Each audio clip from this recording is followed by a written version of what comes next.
1.5. El lenguaje de la economía. Antes de continuar con el estudio de la economía, conviene que nos detengamos brevemente en la forma que tiene para expresar los conceptos que presenta. Cada campo de la actividad humana tiene un vocabulario o un lenguaje con un significado particular para aquellos que se dedican a dicha actividad. Los deportes, la medicina, la informática o cualquier otro campo específico tienen un vocabulario que uno debe conocer y aprender si quiere adentrarse en su conocimiento de manera científica. La economía no es una excepción. Existe un lenguaje especial que debemos conocer si deseamos comprender las aportaciones de los economistas y tener éxito en el aprendizaje de esta materia. El lenguaje económico tiene que ser preciso para permitir la adecuada presentación de las ideas que tratan de reflejar o describir el mundo complejo de esta ciencia. Esta precisión exige el conocimiento adecuado de la terminología económica, que no siempre es opuesta a la terminología corriente, pero que, a veces, puede confundir a los que se inician en la disciplina. La ciencia económica utiliza una terminología específica basada en lo que vamos a ver a continuación. Los economistas utilizan varios tipos de lenguajes en sus escritos o disertaciones: el corriente, el económico, el numérico, el gráfico y el matemático. En determinados casos, el lenguaje corriente no expresa de forma adecuada los conceptos que se presentan en la economía. Por ejemplo, cuando se habla de inversión, se expresa la compra de maquinaria o equipos que intervengan en el proceso de producción. Sin embargo, para gran parte de los individuos, inversión suele significar la compra de acciones en la bolsa de valores, que en economía se denomina inversión financiera, o la adquisición de una vivienda. Si decimos que la cantidad demandada de un bien depende de su precio, el precio de otros bienes, de la renta de los compradores y de los gustos de dichos compradores, estamos utilizando el lenguaje corriente. Pero la primera relación entre el precio y la cantidad demandada de un bien podemos expresarla como se indica en el cuadro 1.4. Y aquí en el cuadro 1.4 vemos tabla de demanda, relación de cantidades y precios. Cantidades, unidades físicas y precios en euros. En cantidades empezamos por un 10 y vamos bajando de 2 en 2 hasta el 2.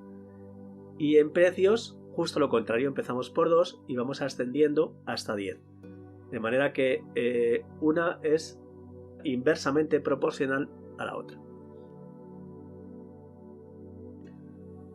Gran parte de la información que se utilizan los economistas son estadísticas y datos numéricos sobre determinadas variables como los precios, la renta, el gasto de los hogares o las cotizaciones en bolsa. Los datos numéricos pueden presentarse en términos absolutos como el cuadro citado o en términos relativos, es decir, comparando una cantidad con otra. Para este fin, las formas más habituales en la presentación de datos relativos son los porcentajes o los números índices.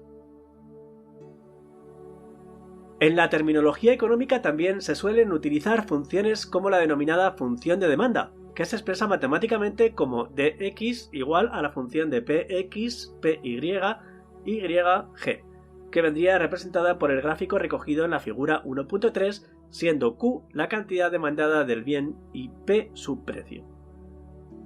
En la figura 1.3, la curva de demanda representada por d muestra que la cantidad demandada de un bien por parte de los consumidores depende de su precio. Tiene pendiente negativa y todos los demás factores se mantienen constantes. Los consumidores querrán comprar una cantidad mayor de un bien cuanto más bajo sea su precio. Y efectivamente vemos el precio en el eje Y y la cantidad en el eje X.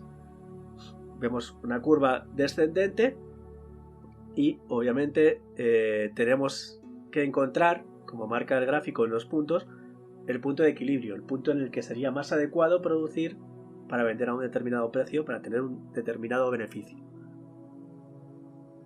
Por lo tanto, la ciencia económica utiliza una terminología específica basada en el lenguaje corriente, el lenguaje matemático, el lenguaje gráfico.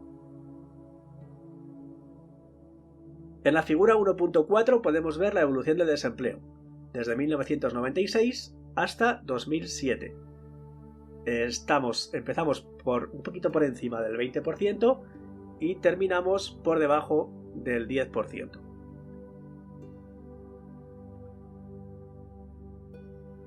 Los gráficos permiten de una forma rápida y sencilla comprender la relación existente entre las variables que manejamos. También resultan útiles para apreciar la evolución temporal de determinadas variables cuando las representamos relacionándolas con su variación a lo largo del tiempo, como acabamos de ver en la figura 1.4. En un curso de Introducción a la Economía consideramos que debemos exponer los conceptos económicos en el lenguaje más claro y sencillo posible, utilizando los conceptos precisos y recurriendo únicamente cuando sea imprescindible o pueda resultar más ilustrativo al lenguaje matemático o a los gráficos.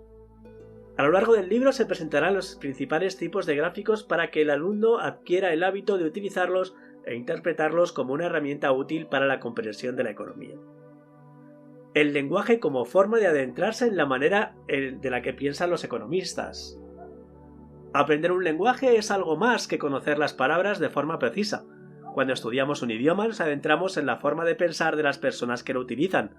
También en economía necesitamos acercarnos a la manera de pensar de los economistas.